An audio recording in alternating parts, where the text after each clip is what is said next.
Maaari po ba tayong saglit na tumayo as we read the Word of God? Basahin po natin ang 1 John chapter 4, verse 9 and 10. Ang sabi po sa ESV, "In this, the love of God was made manifest among us, that God sent His only Son into the world, so that we might live through Him. In this is love, not that we have loved God, but that He loved us and sent His Son to be the propitiation for our sins." Pagpalain ng Diyos ang pagkabasa ng Kanyang salita. Salamat po sa inyong pagtayo at maaari na po ulit makaupo ang bawat isa. Okay, nagpapatuloy po natin ang atin pong serye na pinamagadan po natin, This is the Gospel of Love. But since today is Mother's Day, gusto po muna natin na i-acknowledge at i-recognize at i-appreciate ang mga nanay na naririto po at kasama po natin ngayon, no? Alam natin na ngayon pong Mother's Day ay marami po siguro ang nag-iisip, kanino ko ba unang naranasan at naramdaman ang pagmamahal? At marami po sa atin ay tiyak na sasagot na sa atin pong mga nanay. Ang ating mga nanay ang unang karanasan po natin sa pagmamahal nung tayo po'y nabuhay dito po sa mundo. And alam po natin na ang atin pong mga nanay ay punong-puno ng pagsasakripisyo. Nagluluto kahit pagod, nagtatrabaho, minsan kahit may sakit, nagmamahal ng patuloy kahit hindi po nasusuklian. Yan po yung nanay po natin, no? So, kahit po ng mga panahon na tayo po ay mga helpless, mga hopeless, kahit ng mga panahon na tayo po yung mga makukulit, mga messy, mga pasaway, ang mga nanay po natin ay hindi ho tayo hinihiwalayan, no? Yun pong pagmamahal po nila ay hindi lamang sa pamamagitan ng salita. Ito po'y kitang-kita sa atin pong sa kanila pong mga actions. Meron nga pong isang kwento tungkol sa isang binata, no? Na nagkikwento po siya tungkol po sa kanyang nanay. Sabi niya, alam mo ba ang nanay ko? Parang Holy Spirit. Kahit hindi ko nakikita, ramdam na ramdam ko ang aking nanay. Parang nandyan siya palagi. Kasi lagi daw po niyang naaalala yung mga binibilin sa kanya ng kanyang nanay, no?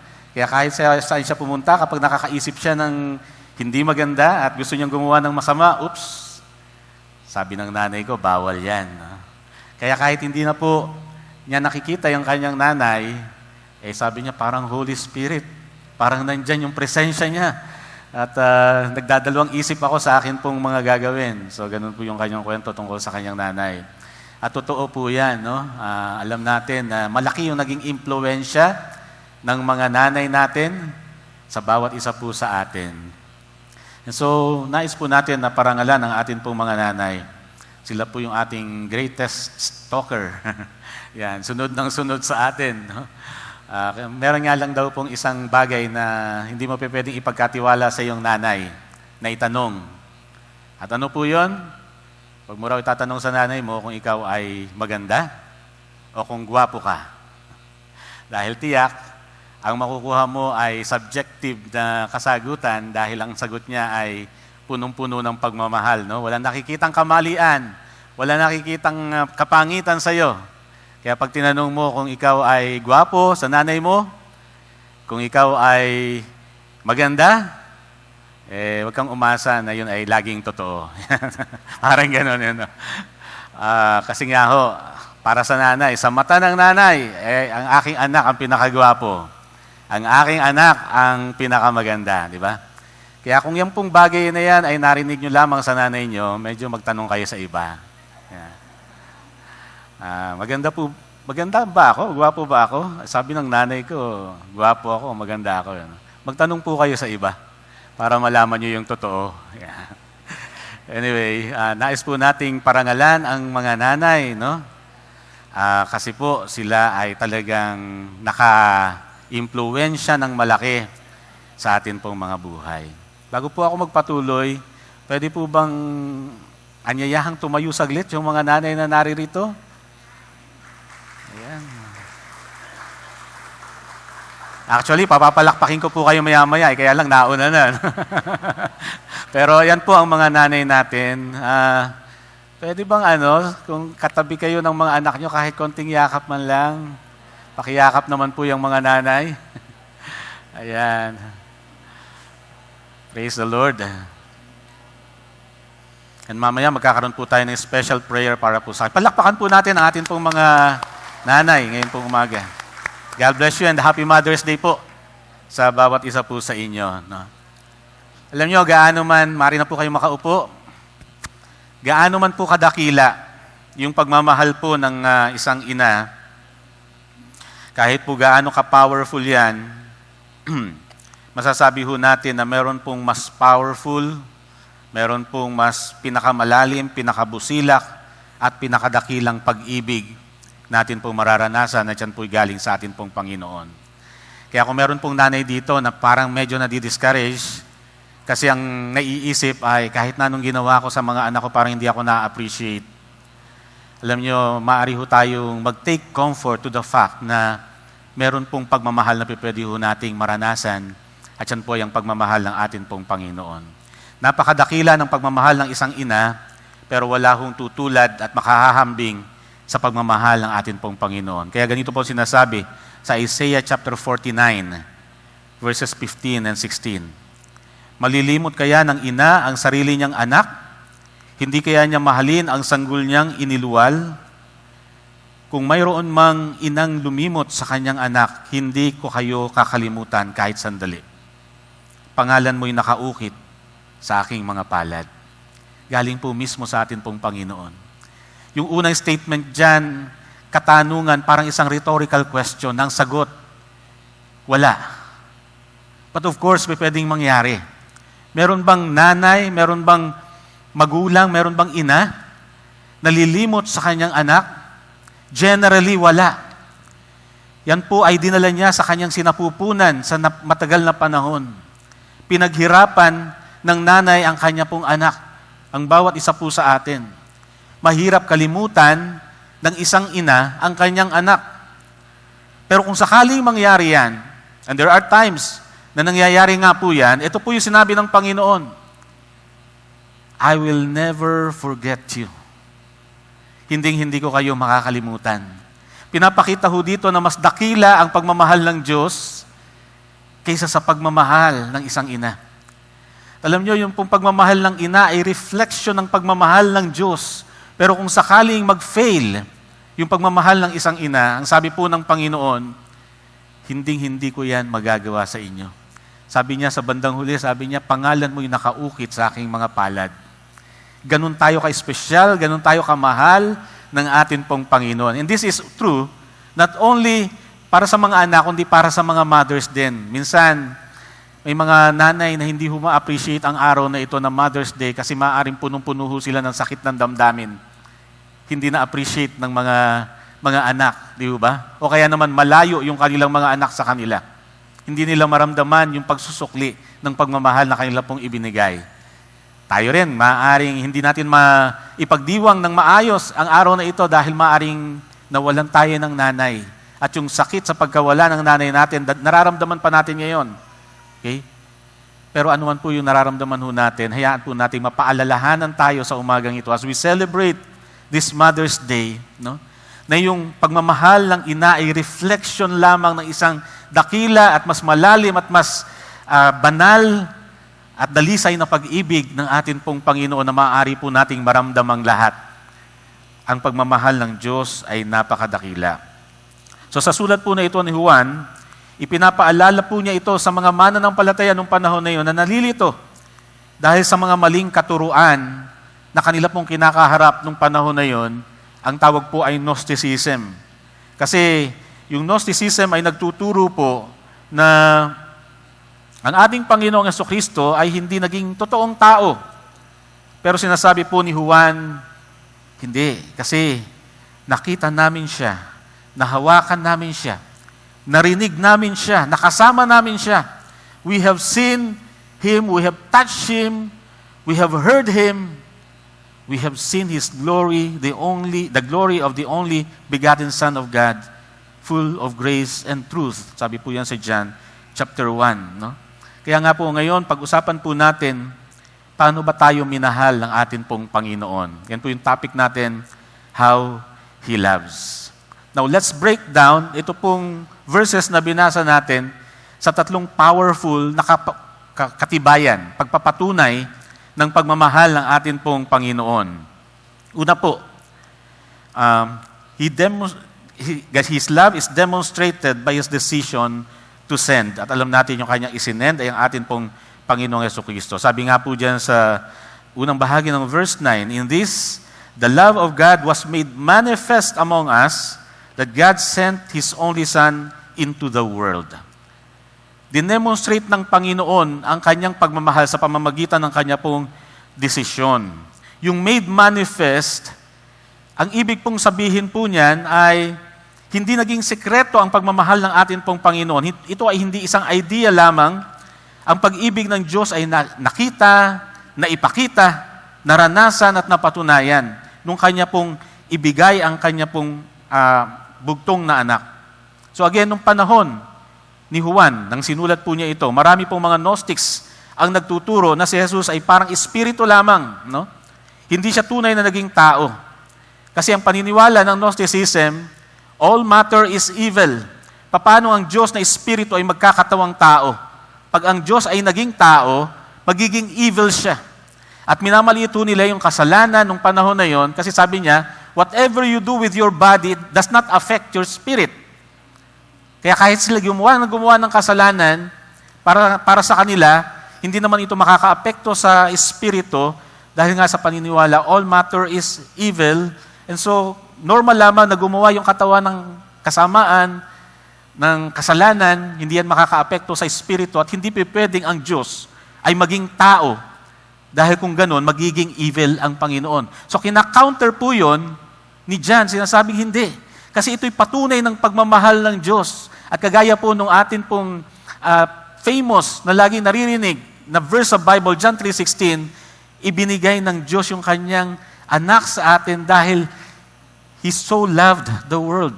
Dahil sa kanyang pagmamahal sa buong sanlibutan, ay binigay niya yung kanyang kaisa-isang anak.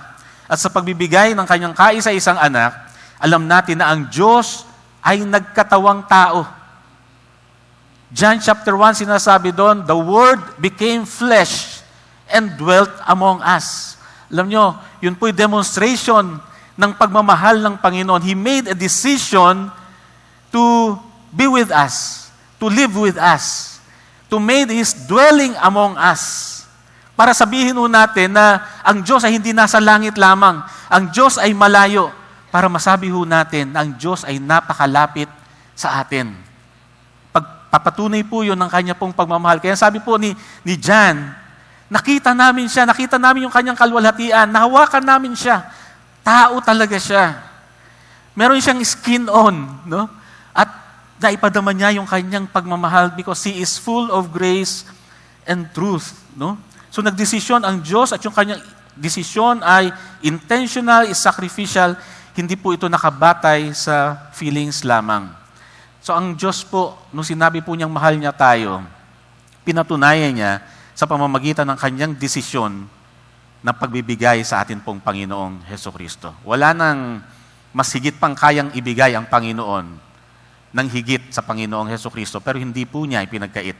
Yung best gift, sabi nga natin, ay ibinigay ng atin pong Panginoon. Yung love niya ay made manifest. So, ito pinakita clearly, publicly and personally.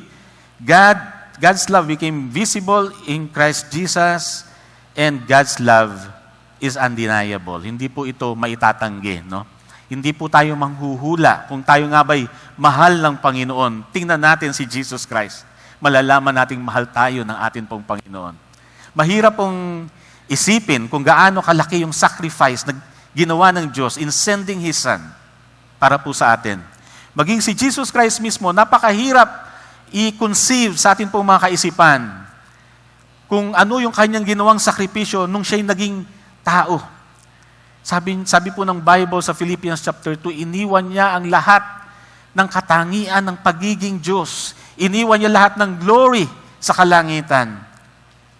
And He took the form of a servant, kagaya ho natin, para makasalamuha po niya tayo, para maipadama po niya sa atin ang atin pong pagmamahal. So ang pagmamahal ng Diyos, hindi lang sinasabi. Ito po'y ipinakita. Ito po'y pinatunayan sa pamamagitan ng atin pong Panginoong Hesukristo. Alam niyo, minsan yan po yung nakakaligtaan nating mga magulang. At kahit na ho gaano natin kamahal ang ating mga anak, minsan hindi ho natin lubusang na ipapadama. Hindi ho natin lubos na naipapakita. Meron nga pong kwento tungkol sa isang pong teacher na nagbigay daw po ng assignment sa kanyang mga estudyante, isang homework na essay na ang pamagat ay My Wish. Sumulat kayo ng isang essay, ang pamagat ay My Wish. At habang chinechikan daw po ng teacher na ito sa kanyang tahanan, yung mga papel na sinulat ng kanyang mga estudyante, yung bandang huli, napaiyak ho siya. Napansin siya ng kanyang mister, sabi niya, oh, bakit ka umiiyak? Sabi niya, na-touch ako dito sa sinulat ng isa sa mga estudyante ko. Pinipigil niya yung kanyang pagluha, pero naku-curious yung kanyang asawa. Bakit? Ano bang nakalagay dyan? Ano bang nakakaiyak dyan? Sabi niya, ito ang nakalagay. Binasa po niya sa kanyang asawa. Sabi niya, nung aking estudyante, doon sa kanyang essay na My Wish. Ang wish ko ay maging isang smartphone. Mahal na mahal ng parents ko ang smartphone nila. Inaalagaan nila ito ng sobra, na minsan nakakalimutan na nila akong alagaan. Kahit pagod si daddy, pag uwi, galing work, may oras siya para sa cellphone niya. Pero sa akin, wala. Kapag may ginagawa sila, tapos tumunog ang cellphone, sinasagot agad. Pero ako, kahit umiyak na, hindi pinapansin. Nilalaro nila ang cellphone nila, pero ako hindi. Kapag may kausap sila sa phone, hindi nila ako pinapakinggan, kahit importante ang sinasabi ko. Kaya sabi niya, ang wish ko, maging smartphone sana ako. Minsan, kahit mahal natin ang atin pong mga anak, hindi natin maipadama. Dahil minsan nagiging busy tayo dito po sa ating smartphone. Di ho ba? Ang Diyos hindi ho ganun. So napapaiyak po itong teacher na ito habang chinechikan niya yung homework. At tinanong po siya ng kanyang asawa, sino bang sumulat niya na estudyante mo? Sabi nung teacher, yung anak natin. Siyempre, pati yung tatay, napaiyak na rin po. Di ho ba? Na-realize po nila, meron po silang mga pagkukulang. Alam niyo, minsan, yung pagmamahal natin ay nasa puso, pero nagiging limitado tayo sa pagpapakita at pagpapadama at pagpapatunay ng atin pong pagmamahal. Ang Diyos, ginawa niyang lahat para patunayan yung atin pong pagmamahal. Amen po ba? And so, mahal po tayo ng atin pong Panginoon. Okay? So, demonstrated by His decision to send. That's how He loved. Pangalawa po, directed toward our desperation. Sabi ho sa verse 9, that we might live through Him. Para magkaroon tayo ng buhay sa pamamagitan niya. Yung pong pagmamahal ng Panginoon, hindi lamang emotional. Ito po ay masasabi nating surgical. No? We were actually spiritually dead. We were lost, we were helpless, we were disconnected from God. Wala ho tayong kapag-apag-asa. Hindi sinabi ng Panginoon, magpakabuti ka para mahalin kita. Alam niyo po, minahal tayo ng Panginoon sa time ng atin pong desperation. Sa panahon na tayo po'y helpless and hopeless. Nung panahong ayaw natin sa Kanya. Di nga ba, sabi po ng Romans 5:8, na madalas na po natin napapakinggan, bahagi rin po ng series na binahagi po ni Pastor Oli sa atin, Romans 5:8. Kabisado niyo na po ba yung buong chapter ng Romans 5? Ayan. He demonstrated His love toward us in this, while we were still sinners. He died for us. Ang pagmamahal ng Panginoon ay masasabi nating surgical. Kailangan po natin ito. Kailangan natin ng spiritual na operasyon para tayo ay mabuhay. At ang tanging pagmamahal lamang ng Panginoon ang makakagawa noon para sa atin, hindi po niya ipinagkait. Okay? Sabi doon, para magawa ho natin na mamuhay para po sa Kanya. Para magkaroon tayo ng buhay sa pamamagitan niya, no? Ang pagmamahal ng Panginoon ay masasabi ho natin na nagsusustain po sa atin at nagbibigay sa atin ng isang bagong relasyon sa Panginoon na naghahatid sa atin patungo sa buhay na walang hanggan. Ang pagmamahal po ng Panginoon hindi lamang nagbibigay sa atin ng comfort. Hindi lamang tayo nakakaramdam ng maganda dahil mahal tayo ng Diyos. Ang pagmamahal po ng Panginoon ay bumubuhay po sa atin. It revives us and it gives us purpose. Kapag naramdaman po natin ang pagmamahal ng Panginoon, is a life-changing experience. Hindi po pwedeng madaman natin ang pagmamahal ng Panginoon na wala pong mababago sa atin. Dahil kung makikita natin ang ating sarili, hindi karapat-dapat. Walang dahilan ang Diyos para mahalin tayo, pero minahal po niya tayo. Hindi mo ba sasabihin, Panginoon, ano ang pwede kong maggawa para masuklian kita sa pagmamahal mo? Hindi mo ito pwedeng i-ignore na lamang at sabihin sa sarili mong, may assurance ako, mahal ako ng Diyos, na hindi nababago ang iyong buhay. Ang pagmamahal ng atin pong Panginoon ay nakakapagbabago ng buhay dahil alam niyo po, iniligtas po niya tayo, hindi dahil deserving tayo, niligtas niya tayo dahil desperado po tayo. Ang pag-ibig po ng Diyos ay hindi po para sa mga matitino, kundi para sa mga makasalanan, sa mga sugatan, sa mga pagod, sa mga nawawala. At ang layunin po ng pagdating ng atin pong Panginoong Hesus ay napakasimple para iligtas tayo dahil mahal tayo ng Panginoon. Subalit ito po ay napakalalim din upang magkaroon po tayo ng buhay. That we will not merely exist, but we will really, truly live. Magkaiba po yun eh.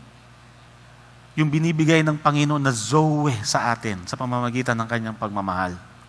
Yung zoe, isang kalidad ng pamumuhay. Yung sinasabi sa John chapter 10 verse 10, I have come that you may have life and have it abundantly. Zoe po yung life na sinasabi ng Panginoon doon. Na kung tayo po ay nag-i-exist lamang ngayon without purpose, na sinasabi ng naparito ako para bigyan ng purpose ang buhay mo. Para bigyan ka ng isang kalidad na buhay at hindi lamang para dito sa lupa, kundi para sa walang hanggan. So tayo po spiritually dead, walang kakayahang lumapit, wala po tayong kakayahang magpakabait.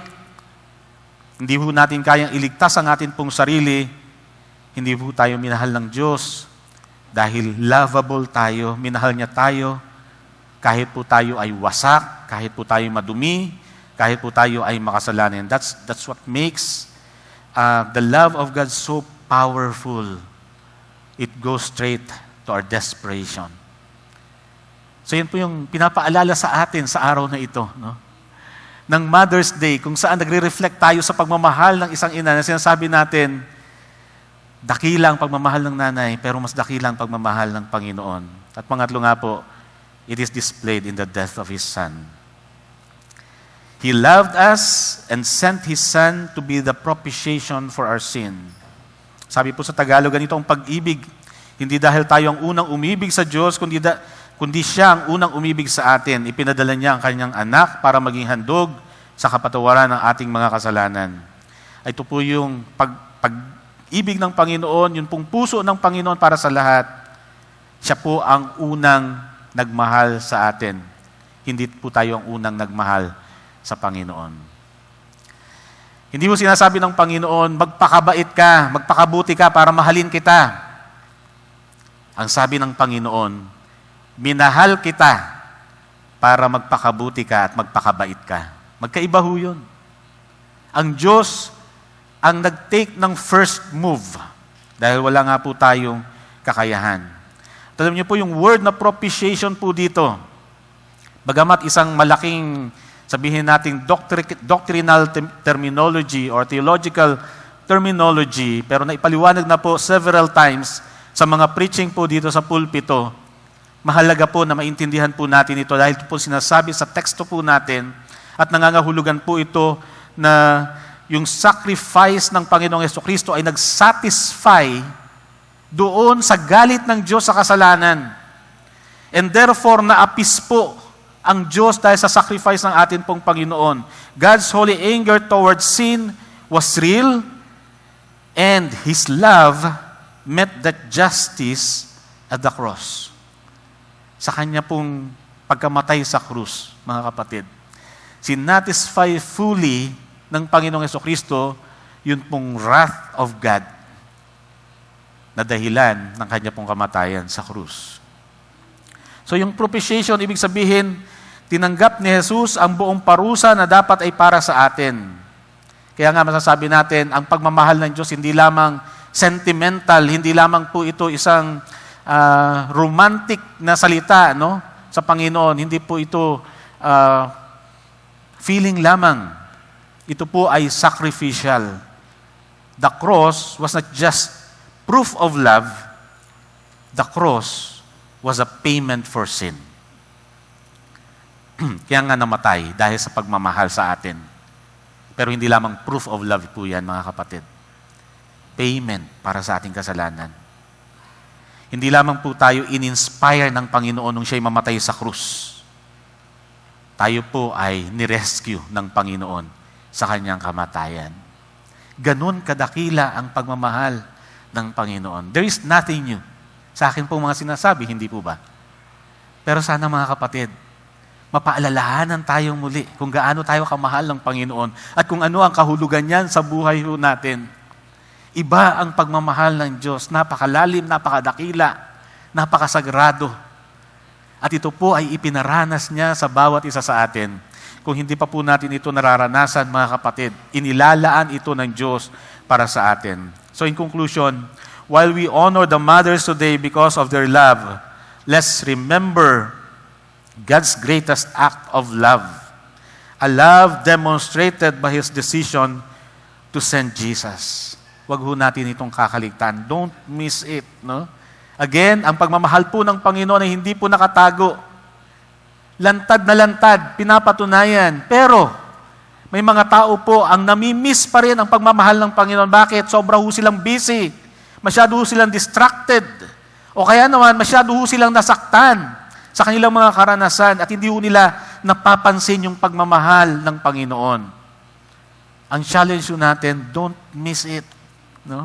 Yung pagmamahal na yan ng Panginoon na dinemonstrate sa pamamagitan ng kanyang desisyon na ipagkaloob ang ating Panginoong Jesucristo, wag ho natin yang kaliligtaan. Don't miss it.